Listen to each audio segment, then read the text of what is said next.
Hi student.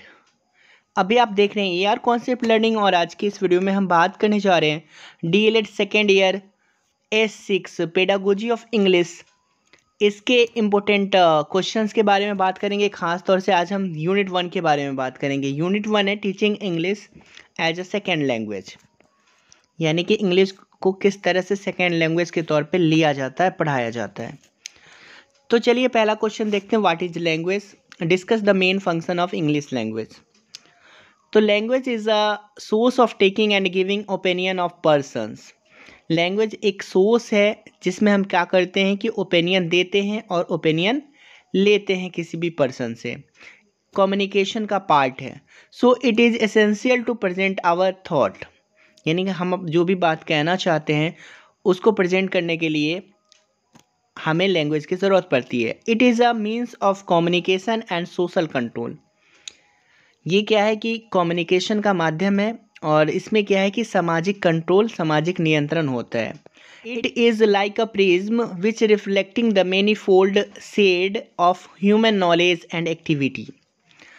तो जिस तरह से प्रिज्म क्या करता है कि वो बहुत सारे कलर को रिफ्लेक्ट करता है, एक रंगीन पट्टी मिलती है, उसी तरह से लैंग्वेज जो है हमारी नॉलेज को, हमारी एक्टिविटी को रिफ्लेक्ट करने का काम करता है, एक तरीके से रंगीन पट्टी बनाने का काम करता है। The English word language seem to have been derived from the Latin word lingua which means tongue. English language जो है वो लिंगुआ वर्ड से डिराइव किया गया है, लैटिन वर्ड है जिसका मतलब होता है ज़बान यानी कि टंग। डिफिनेशन ऑफ इंग्लिश की बात करें, इसकी परिभाषा की, तो वो जिस पर्सन ने जो डिफिनेशन दी है वो है कि language is a set of human habits the purpose of which it is give expression of thought and feeling।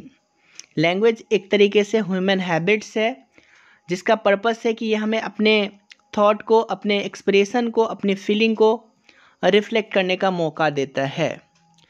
According to Encyclopaedia Britannica, language may be define as an arbitrary system of vocal symbol by means of which human being as a member of social group and participants in culture interact and communicate।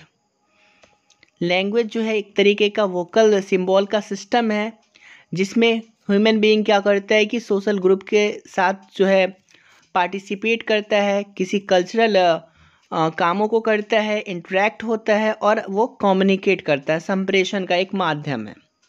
तो ये बातें encyclopedia Britannica ने बताया। अब हम बात करते हैं कैरेक्टरिस्टिक्स ऑफ लैंग्वेज। तो लैंग्वेज की कैरेक्टरिस्टिक ये है कि इट इज़ अ सिस्टम या यूनिक सिस्टम। लैंग्वेज एक तरीके का यूनिक सिस्टम होता है। It is a source of communication, ये संप्रेषण का सोर्स है। It is a system of arbitrary vocal sound, इसमें बहुत सारे वोकल साउंड इंक्लूड होते हैं, सिस्टम है वो। It is a matter of habit formulation, इससे क्या होता है कि हैबिट फॉर्मुलेशन होता है। हम जो भी चीज़ें एक्सप्रेस करते हैं, लैंग्वेज के थ्रू एक्सप्रेस करते हैं, तो हमारी हैबिट का एक पार्ट बनता है। It is a kind of acquired behaviour. Language जो है वो एक्वायर्ड बिहेवियर है, इससे सीखा जाता है। हम पैदाइश के साथ, पैदा होने के साथ हमें लैंग्वेज नहीं आती है, जब हम समाज में आते हैं तो लैंग्वेज सीखते हैं। फंक्शन ऑफ इंग्लिश लैंग्वेज, तो इंग्लिश का जो फंक्शन है ये एक लिंक लैंग्वेज है। ये कई सारे लैंग्वेज को आपस में जोड़ने का काम करती है। English is a library language, यानी कि बहुत सारी जो भी लाइब्रेरी है या जो भी अच्छी अच्छी किताबें हैं उनके जो लैंग्वेज होते हैं ख़ास तौर से वो इंग्लिश में बनाए जाते हैं। English is a language of trade and industries. Kothari commission ने कहा था कि English would continue to play a vital role in higher education of trade and industry. English जो है बहुत ही ज़्यादा इम्पोर्टेंट रोल प्ले करता है हायर एजुकेशन में और ख़ास तौर से ट्रेड में और इंडस्ट्री में। English is a window on the modern world. English एक तरीके का विंडो है, खिड़की है, दुनिया को देखने का एक नज़रिया है, खिड़की है। English is a for enrichment of regional language. English हमें रीजनल लैंग्वेज को इनरिच करने में, बढ़ाने में मदद करता है। English is use in seminar and conferences. Conferences और सेमिनार में इसका इस्तेमाल किया जाता है। English is used mainly in education, ख़ासतौर से हम आजकल देखते हैं कि एजुकेशन में इंग्लिश का बहुत ज़्यादा इस्तेमाल किया जाता है। चलिए अब हम बात करते हैं what are the main principle of teaching English as a second language. तो हम सब जानते हैं कि in India English is taught as a second language because it has become a lingua franca between speakers of widely diverse languages. हम सभी जानते हैं कि हर एक प्लेस से जब हम दूसरी प्लेस पे जाते हैं तो वहाँ पे लैंग्वेज बदल जाता है। तो इंग्लिश क्या करता है, लिंक करने का काम करता है। दो डिफरेंट लैंग्वेजेस के बीच जो है एक लिंक प्रोवाइड करने का काम इंग्लिश करता है, इसलिए हम इसको यूनिवर्सल लैंग्वेज कहते हैं। English as a second language is meant that English is taught as a school subject और an adult level solely for giving students foreign language competency। Students के अंदर जो है फॉरेन लैंग्वेज की कंपिटेंसी आ जाए, उसके अंदर सीखने की क्षमता आ जाए, इसलिए इंग्लिश का इस्तेमाल किया जाता है। इंग्लिश को सेकंड स्कूल सब्जेक्ट के तौर पे पढ़ाया जाता है कि किसी भी तरह से एडल्ट में इंग्लिश की सीखने की कैपेसिटी डेवलप्ड हो जाए। अब हम मेन प्रिंसिपल की बात करते हैं। तो principle of teaching English as a foreign language, mother tongue is always learned easily because there is a natural environment for learning mother tongue. आसानी से मदर टंग को सीखा जा सकता है क्योंकि नेचुरल इन्वायरमेंट मिलता है, but this is not true with foreign language. Foreign language के साथ ये ट्रू नहीं होता है, ये सही नहीं होता है। The child learn this language in his classes for 4 to 6 periods. Class में जो है बच्चे 1 पीरियड या 2 पीरियड या 4 पीरियड या 6 पीरियड में इसको सीखते हैं, या 1 वीक में 4 से 6 पीरियड में सीखते हैं। Therefore it is become difficult to him to learn the language. तो ये डिफ़िकल्ट बन जाता है, मुश्किल होता है किसी इस भाषा को सीखना। तो इसका प्रिंसिपल ये है कि English as a foreign language के तौर पे हम लोग सीखते हैं। Principle of habit formation, English क्या करता है, हैबिट फॉर्मेशन का काम करते हैं। Language learning is essentially a habit formation process, a process during which we acquire new habit. It developed habit of reading newspaper, magazine, story books, etc. It is also developed habit of speaking with proper information and listening to sound and distinguishing them। तो ये habit formation का काम करता है। हम लोग newspaper पढ़ते हैं, मैगजीन पढ़ते हैं, स्टोरी बुक पढ़ते हैं। ये साथ ही साथ हमारे अंदर स्पीकिंग की हैबिट डेवलप करता है, साथ ही साथ प्रॉपर तरीके से साउंड को लिसनिंग करने की भी हैबिट डेवलप करता है। प्रिंसिपल ऑफ एक्सपोजर, ये प्रिंसिपल कहता है कि the child learn the mother tongue more rapidly because he is more expose to the environment. यानी कि जिस इन्वायरमेंट में चाइल्ड रहता है वहाँ पे ज़्यादा से ज़्यादा एक्सपोज होता है, वो ज़्यादा से ज़्यादा मदर टंग का इस्तेमाल करता है, इसलिए वो जल्दी से रैपिडली तेज़ी के साथ इस मदर टंग को सीख जाता है। Where this language is spoken और रिटन, जहाँ पे ये बोला जाता है और लिखा जाता है। Hence the teacher should try to explore student to an environment loaded with the foreign language. तो अगर इंग्लिश बच्चों को सिखानी है तो टीचर को एक एनवायरनमेंट क्रिएट करना होगा जहाँ पे वो फॉरेन लैंग्वेज ही बोलें और इस्तेमाल करें। नेक्स्ट प्रिंसिपल है proceed from concrete to abstract, मतलब टीचर को हमेशा लेसन शुरू करना चाहिए कंक्रीट थिंग से। He must talk about thing and not about words, यानी कि उसे थिंग के बारे में बताना चाहिए, ना कि उसे वर्ड में एक्सप्रेस करके बताना चाहिए। नेक्स्ट प्रिंसिपल है प्रिपेयर और लेसन इंटरेस्टिंगली एंड अट्रैक्टिव, यानी जो भी लेसन बनाया जाए वो इंटरेस्टिंग हो, मज़ेदार हो और अट्रैक्टिव हो। तो इसका खास ख्याल रखा जाए, तभी सेकेंड लैंग्वेज इंग्लिश को हम बेहतर तरीके से समझ सकते हैं।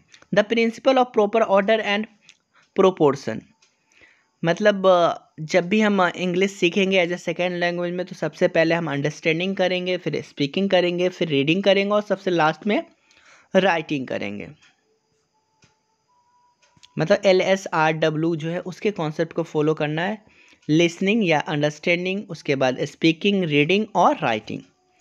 Principle of passive and active vocabulary, next principle ये कहता है कि जो दोनों पैसिव और एक्टिव वोकेबुलरी दोनों का इस्तेमाल करना चाहिए।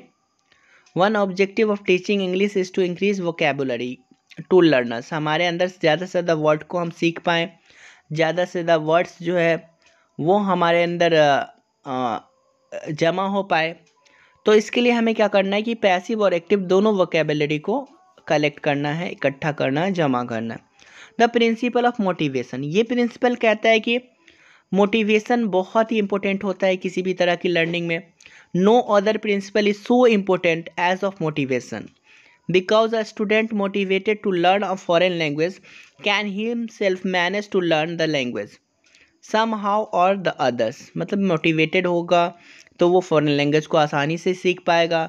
जब तक वो खुद मोटिवेट नहीं होगा सीखने की तरफ, जब तक वह किसी चीज़ को नहीं सीख सकता है। प्रिंसिपल ऑफ फोनोलॉजी, मतलब ये कहता है कि spoken language depends on sounds and written language depends on sight, यानी कि स्पोकन लैंग्वेज जो है वो साउंड पे डिपेंड होता है और रिटन लैंग्वेज जो है वो साइट पे देख करके हम लोग सीखते हैं। But it is hard to remember written symbol without attaching them with spoken symbol, यानी जो भी। क्वेश्चन नंबर 3 कहता है कि what are the main approaches of direct method of teaching English. Main approach जो है डायरेक्ट मेथड ऑफ टीचिंग वो क्या है? Direct method of teaching is also named as natural method, इसे हम नेचुरल मेथड भी कहते हैं। As the learner is expected to them the new language like his mother tongue, मतलब जिस तरह से वो मदर टंग को सीखता है वैसे ही उससे एक्सपेक्ट किया जाता है कि वो लर्न करे नए लैंग्वेज को। The direct method of teaching language consist in explaining it's word and phrases by associating them directly with the object they stand for. It consists in establishing a direct bond between a word and its meaning, between an experience and its expression. तो ये कह रहा है कि it consist in establishing a direct bond बनाना होगा। ये एक तरीके से नेचुरल मेथड होता है जिसमें डायरेक्ट तरीके से कोई भी चीज़ सीखी जाती है। इसमें एक्सप्लेन करके किसी चीज़ को बताया जाता है, किसी चीज़ से एसोसिएट करके बताया जाता है तो सीखा जाता है। Essential feature of direct method of teaching, it follow the principle of proceeding from concrete to abstract, हमें कंक्रीट चीज़ों को पहले बताना है फिर एब्स्ट्रैक्ट चीज़ों को बताना है। Translation has no place in this method, translation का कोई भी इंपॉर्टेंस प्लेस नहीं होता इस मेथड में। Meaning of words is taught by means of concrete objects or action in natural context. Words की मीनिंग जो है वो कंक्रीट चीज़ों के थ्रू बच्चों को सिखानी चाहिए नेचुरल कॉन्टेक्स्ट में। Oral work precedes reading the writing, मतलब ओरल वर्क जो है वो क्या करता है, पहले हम लोग ओरल वर्क करते हैं फिर रीडिंग करते हैं फिर राइटिंग करते हैं। Grammar is taught inductively and indirectly, inductively और इनडायरेक्टली ग्रामर सीखा जाता है, पढ़ाया जाता है। Units of speech is a sentence and not a word, unit of speech जो है वो सेंटेंस है ना कि वर्ड है। कैरेक्टरिस्टिक ऑफ डायरेक्ट मेथड, इसकी जो खूबी है वो ये है कि एम्फेसिस ऑन ओरल टीचिंग, ये ओरल टीचिंग पे फोकस करता है। Direct bond between the word and the meaning, ये डायरेक्ट बॉन्ड मीनिंग और वर्ड के बीच बात करता है। लर्निंग प्रोसीड्स दैट ग्रामर, यानी कि ग्रामर के थ्रू हम क्या करते हैं, लर्निंग करते हैं। नेक्स्ट है merit and demerits of direct method.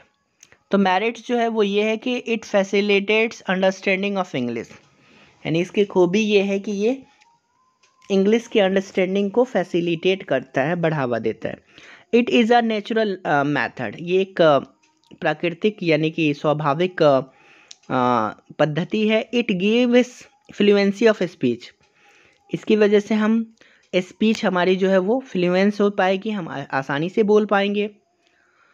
Facilitates reading and writing, या रीडिंग और राइटिंग दोनों को फैसिलिटेट्स करता है, बढ़ावा देता है। It makes more use of audio visual aids, इसकी मदद से हम ज़्यादा से ज़्यादा चीज़ों को देख करके और सुन करके सीख सकते हैं। डीमेरिट्स ऑफ डायरेक्ट मेथड, इसमें जो है लैक ऑफ एटमॉस्फेयर, उस तरह का माहौल नहीं मिल पाता है। It is an incomplete method, ये पूरा मेथड कंप्लीट मेथड नहीं है, हर चीज़ों को इसके थ्रू नहीं पढ़ाया जा सकता है।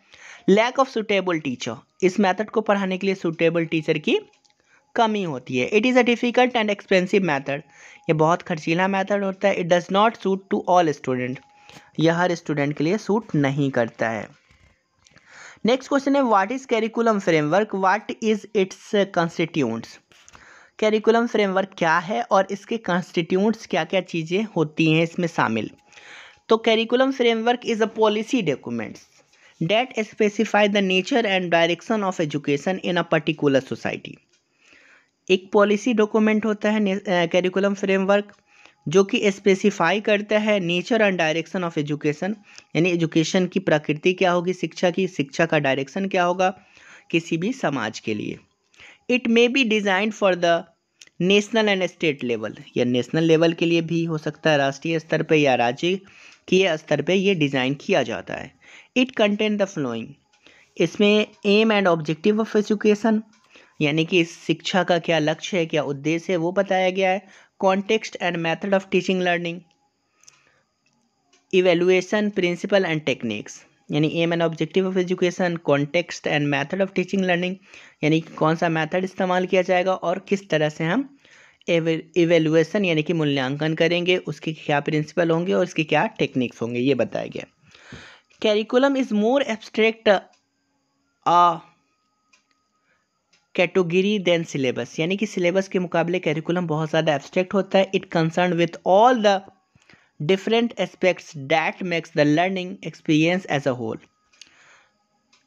ये बहुत ब्रॉड होता है curriculum. The syllabus is a narrower than term that refer to the specific context of teaching, ये नैरो होता है which include periodic evolution mechanism like duration of course और एग्जामिनेशन।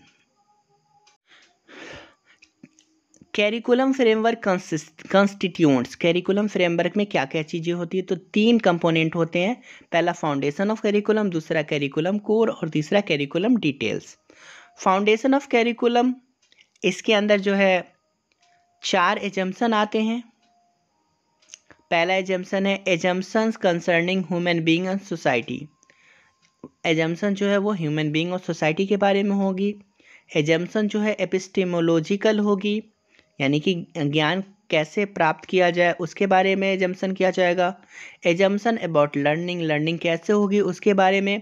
और assumed understanding of the child and her content, यानी कि child को समझना और उसको कैसे पढ़ाया जाए उसके बारे में हमें एज्यूम करके चलना होगा।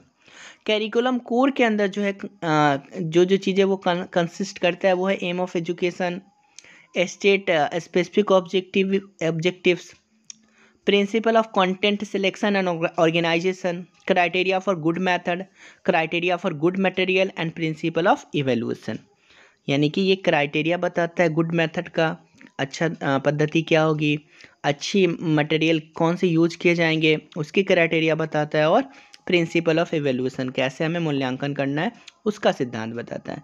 Curriculum details include detail of syllabus, इसमें सिलेबस का डिटेल होता है। Recommended classroom practices, text book and TLM teaching learning material के बारे में बताया जाता है। कैरिकुलम डिटेल्स के अंदर टेक्स्ट बुक के बारे में बताया जाता है। इवेल्यूएशन स्कीम कैसे होगी, इवेल्यूएशन किया जाएगा, इवेल्यूएशन कैसे किया जाएगा उसके स्कीम के बारे में बताया जाता है। तो स्टूडेंट अब हम नेक्स्ट वीडियो में यूनिट 2 के बारे में बात करेंगे।